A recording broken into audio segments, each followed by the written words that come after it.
Hey, what's up, everybody? Welcome back to another Core Keeper video. So this one, we're going to be doing the ultimate fishing breakdown. We're going to be covering every fish you can get, all the food items and buffs that they can give you, as well as each and every valuable you can get from each and every biome at this point in the game. So you see we've got our 5 chests here. It's going to be the dirt biome, the underground, I guess they're called, Forgotten Ruins, Clay Caves, the Azios Wilderness, and then the mold areas, which you can fish in the moldy water, the infected water.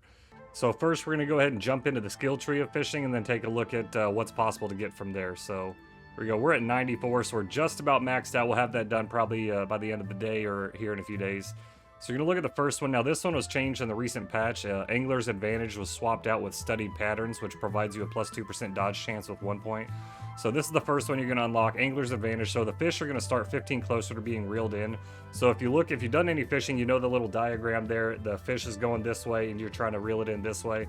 So with this, when you max it out, you're going to get 3% for each point you put in here. It's going to start 15% closer. So super useful when you're trying to catch fish. And then we're going to branch out this different way. So this one's going to have fish bite 25% faster. So it is going to increase the time that you spend fishing. It's going to, well, decrease it, I guess, basically. Make it less time consuming so the fish will actually bite faster. Then you have this one over here, Fisherman's Luck, so plus 4% chance to get a fish on the hook. So this is definitely useful if you are trying to get fish on the hook. In some instances, when I was trying to do this video, I was trying to actually get the valuables, so that's why I didn't have this one on. Going down this other path, like I said, Study Patterns going to increase you up to a 10% dodge chance, super useful. The Steady Feet is going to be a plus 50% reduced impact of slippery movement. So slippery movement is defined as the slime, right? So basically the orange slime, Gorm slime, all that slime, and by the Hive Mother, all that stuff, as well as Ivy slime, the purple slime, the poison slime in the wilderness. So this will actually reduce the need for you to have those rings to where you're not slowed by slime. So if you want to throw that on there, definitely useful. You basically just walk right across the slime without any movement speed decrease. Throwing Expert, this one just gives you a plus 10% fishing rod throw range up to 50%. Doesn't really matter. I mean, you can fish anywhere, so there's no really rare areas to fish that you would need that extended fishing rod throw range, but it is something on there. And then we have Well-Trained Aim, plus 2% of your fishing added as ranged damage. So you can see our fishing here, depending on, so if you've got 2 seafoam rings, which are going to increase your fishing by, I believe, 51 apiece. 51 apiece, yeah. So if we have 2 of those, that's going to give us 102. So we can actually increase our fishing up here. Similar to how you can transfer the mining damage to melee damage, you can do the same thing with the fishing damage. So you can, up to 10% right there of fishing added as range damage. Not melee damage, range damage for fishing. And then this one right here, Power of Omega 3. Now this one's super useful. So once you get this up to 5%, any kind of food you eat that are made out of fish, you can increase up to a 15% damage against bosses. So super useful, especially if you're gonna go into the fishing class basically and get a ton of fish to make your food out of rather than the vegetables from your gardening. Eat these and you're gonna have an up to 15% damage against bosses. So we always talk about the buffs that come from the food. This is another one right here, super useful just from fish. So all right, now let's go ahead and jump into the different biomes and what you're gonna get from them. So this is the underground. You're gonna have your orange cave guppy. We'll go ahead and run down the percentage of getting these two. So your orange cave guppy is gonna be the most common. That's gonna be a 52.88%, and this is coming from the wikis that for Core Keeper. So a 52.88% of getting the orange cave guppy. Then we have a 24.04% chance of the blue cave guppy. And then the rock jaw, which is going to give you a 15.38% chance. And then the gem crab, which is the rarest of the creatures that you can fish up with a 7.69% chance.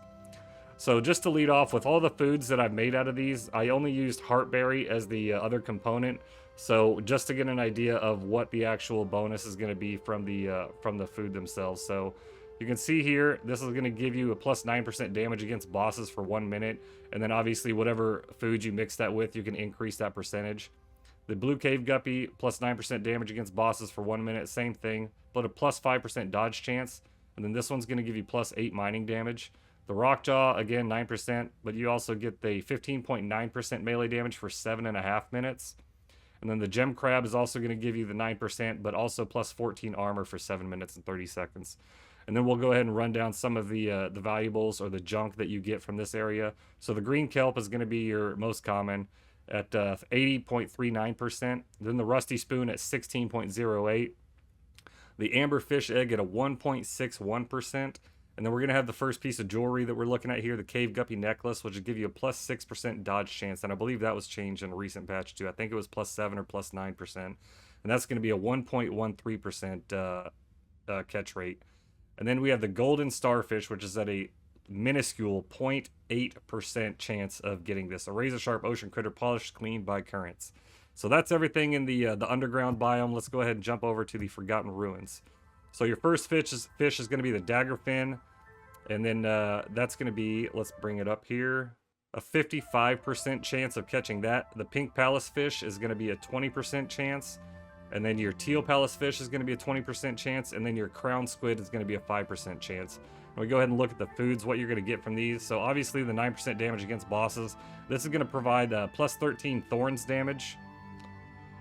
And then we look at the pink palace fish is going to also give you the plus 4% melee attack speed. The teal palace fish is going to give you plus 4 range attack speed.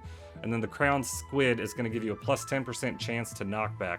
Now knockback is something kind of interesting. I want to mess around with that a little bit and see how much you can increase your knockback ability. But that's for a different video. We'll get into the junk that you can find here, the valuables. So the gray kelp is going to be the most common at 80.71%. And then we have the soft sponge, which is going to be a 16.14%. The adderstone is going to be a 1.61%. Then we have the caveling perfume coming in at 0.81%. And then the bubble pearl necklace. Now this one probably took me the longest to get, but you can see the stats here. Plus 12 max health, plus 7 armor, and a plus 6% dodge chance, similar to the cave guppy necklace there. And that's going to be at a 0.32%, so the rarest of the rares here. And then we have the anhydro crystal, wrapping it up with a 0.4% chance of getting fished out. So again, super useful foods. Now we're going to jump over to the clay caves biome here, and we'll get the stats on this one. So your yellow blisterhead is going to come in at a 52.88% fishing chance. The green blisterhead at 24.04%. The devil worm at a 15.38%, and the vampire eel at a 7.69%. Now the yellow blisterhead is going to give you immune to being slowed by slime for 39 seconds. Again, depending on what you combine this with, you may be able to increase that. The green blisterhead is going to give you immune to acid damage for 39 seconds.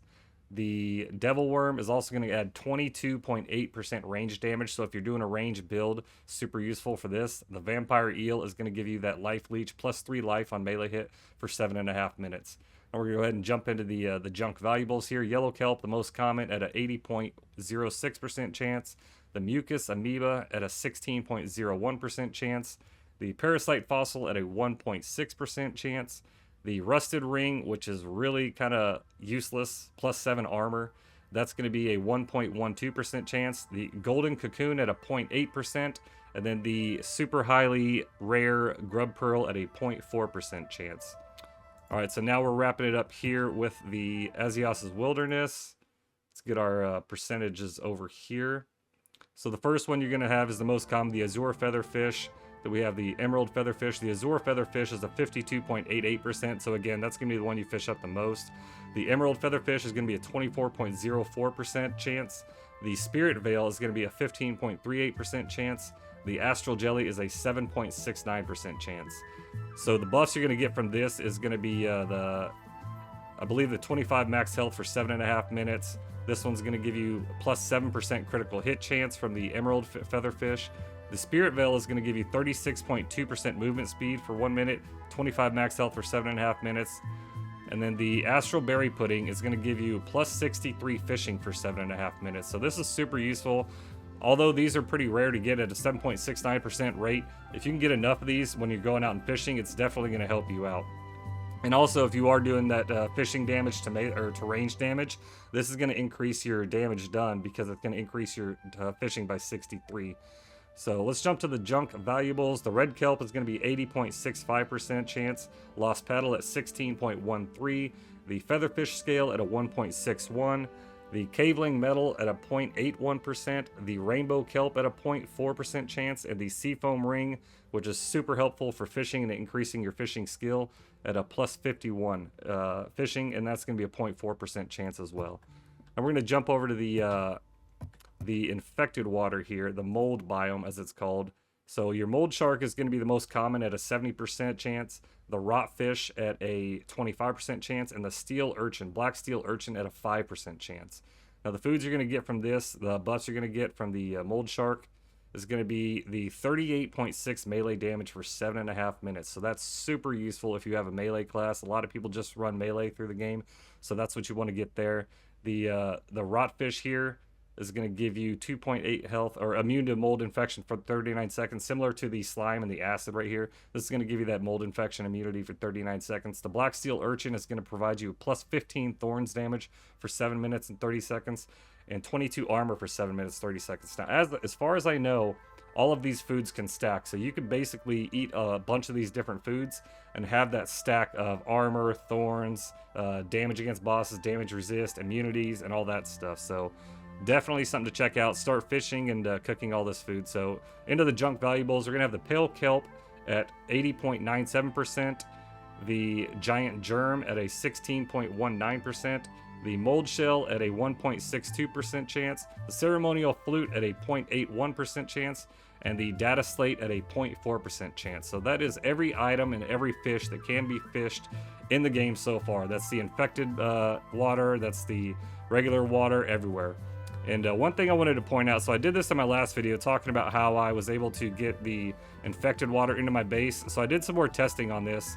So you can get the infected water here from the mold biomes and bring it back to your base. Similar, you can do the same thing with the acid water from the clay caves biome. So in my other base, I'll go ahead and show you guys. We have the acid water in our base over there, and that's just to make it simpler to catch some of the fish over there in a safer area. So I'm gonna run over there and we'll catch you guys over there in a second.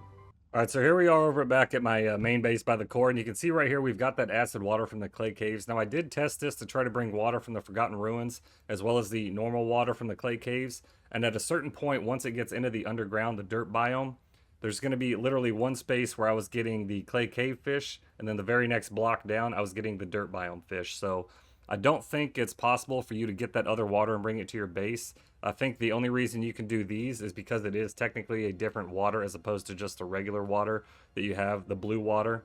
So a couple other things. So we've had discussions recently about fishing and what makes it easier and how to get it more beneficial to you. So the rods don't really matter. The thing that you need to fish in other areas is going to be your fishing skill. Now the rods do matter in one way because they are different durability, right? So our Scarlet fishing rod here is going to have 125 durability, whereas some of the other fishing rods, we'll go ahead and take a look up here. So the tin fishing rod is going to be 75 durability, and then you have the iron fishing rod is going to be 100. So they increase by 100, and I'm guessing the wood probably has about 50 durability. So that's the only difference for the fishing rod is your durability. So it's going to last longer, allowing you to fish longer. But basically, to fish in the different areas, you're just going to need to get your fishing skill up. So that's pretty much all we got for this video. Let me know what you think in the comments below. Make sure you like, comment, subscribe. Is there anything else about fishing that I don't know? Have you guys seen anything else? As far as I know, that's everything we can get in terms of fish and valuables from the areas. So I'm curious to see if we're also going to get some different gear that increases your fishing aside from the seafoam rings. Like we have the pedal rings for gardening, we have the farmer's hat. It'd be interesting to see where we go with fishing, but the food is super beneficial, and it's time consuming, but some of the skills in the skill tree are super beneficial as well. So that being said, that's all we got for this one, guys. Make sure you take care of yourselves, take care of each other, and as always, stay original, my friends. We'll catch you in the next video. Later.